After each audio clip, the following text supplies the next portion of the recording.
அண்ணா என்னண்ணா வெளிநாட்டில் வேலை கிடைச்சி போக மாட்டேன்ட்டியான்? ஆமாம் தம்பி, வேற என்ன பண்ணுறது, விவசாயத்தை பார்க்கலான்னு சொல்லிட்டான், வெளிநாட்டு வேலையை வேண்டான்னு சொல்லிட்டேன். என்னண்ணா அவன் வெளிநாட்டில் வேலை கிடைக்கலான்னு இருக்கிறான், வேலை கிடைச்சி நீ போக முட்டுட்டியான். இந்த விவசாயம் என்னன்னா இந்த விவசாயத்தில் வருது. ஆனால் போனேன்.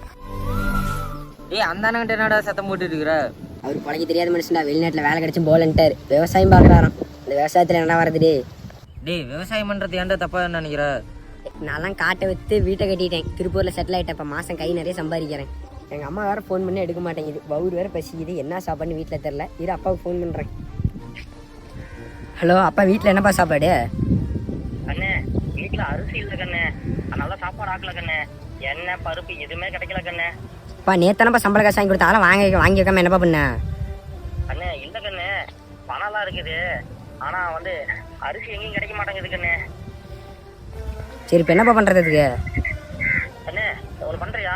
சொல்லுப்பா. நாடு போகிறான்னு சொல்லிட்டு ஒரு அண்ணன் இருந்தார்ல, அந்த அண்ணன் கிட்ட தான் நெல் இருக்குதாம்மா, அரிசி இருக்குன்னாங்க. நீ போய் அவர்கிட்ட ஒரு மூட்டை அரிசி வாங்கிட்டு வரையா? சரிப்பா. நான் சொல்லு தம்பி. ஒரு மூட்டை அரிசி கிடைக்குமாண்ணா? அப்பா வாங்கிட்டு வர சொன்னேன்.